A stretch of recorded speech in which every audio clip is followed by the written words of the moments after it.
Greetings. This is Monday, November 24th. And what I'm doing today, I probably should have started this video a little earlier, but I have this spool of wire. So I don't know if you can see that. So this is my conductor for my service entrance. It's 100 feet of what it is 4 conductors, so 3 4/0 stranded copper with the ground, and I'm unwrapping it from the reel. I got to get the reel off this truck because I just replaced my brakes on this, my front disc rotors, and then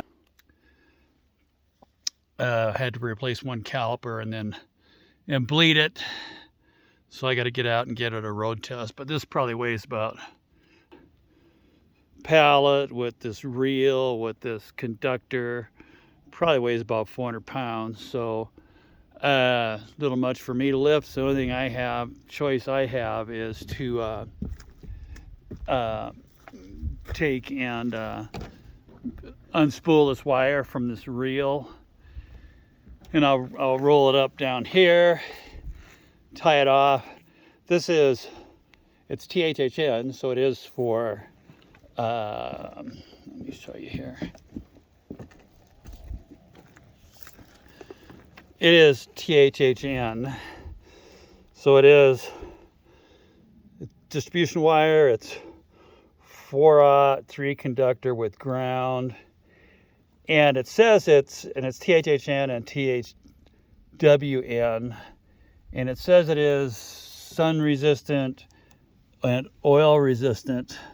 My understanding is that this is just strictly indoor wire. What I'm going to do is put a raceway in underneath my floor, and I'll route it. I'll run it down through this. So there's my there's my 90-degree elbow. There's my 3-inch conduit down there, and I have a couple more 3-inch conduits. There's a piece leaning up against the steel down there. So regardless, I have enough, and this is where I'm kind of a little up in the air. So I do have a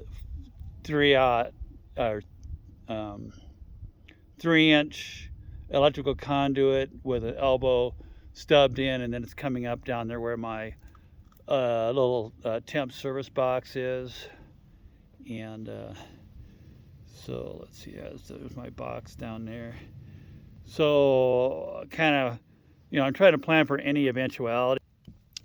I was going to just run it in conduit all the way over to my service entrance, which is like we talked earlier, is in the middle of my I call this short wide annex. I think it's only like 16 or 18 feet deep, but it's like 20 feet wide.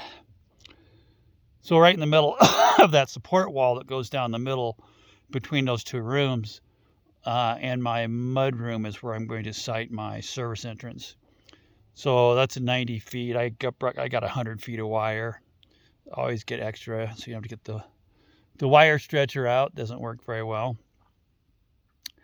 But my conundrum is, do I just run it in by my service entrance there and then start my raceway there, or do I cut that conduit that's in the ground way back so I can and I have actually 2 of these 90-degree elbows, and they're slow 90s, so I have plenty of room to pull that through. But do I pop it out down there by the my temp service, or do I cut that conduit back and then run it all the way in conduit to my service entrance, or do my raceway? That's what I had to figure that out. What's going to make it complicated is we still have to come in and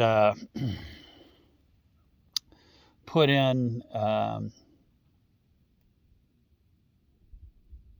the foam forming on interior of the dome to shotcrete against. That means we're going to be in there with scaffolding or something moving around on the inside of the dome there to put that foam forms up. And I don't want people dropping shit on my, or I don't want them dropping rebar and stuff on my conductors. So that's going to be, you know, something I'm going to have to work out. I guess I could lay it on the ground, put it inside the conduit, and that would probably safeguard it to some extent. Maybe cover with some lumber and stuff like that. But kind of working that out with Steve, who's done a couple of these before, and we'll go from there. So it's a sunny day. Pretty nice. It's probably in the 40s, so that's what I'm doing with this today. And once I have this all unspooled and coil up here on the ground, well, I'll probably roll this wire reel out. I'm not sure how heavy that is. I'll probably pull forward and dump it out of there. And then I'll bring this pallet over and set it on top of these boards and put the wire, roll it up on top of that. And this stuff isn't light. It's probably like 10, 12 pounds per foot. So that's a challenge. But we'll get her done.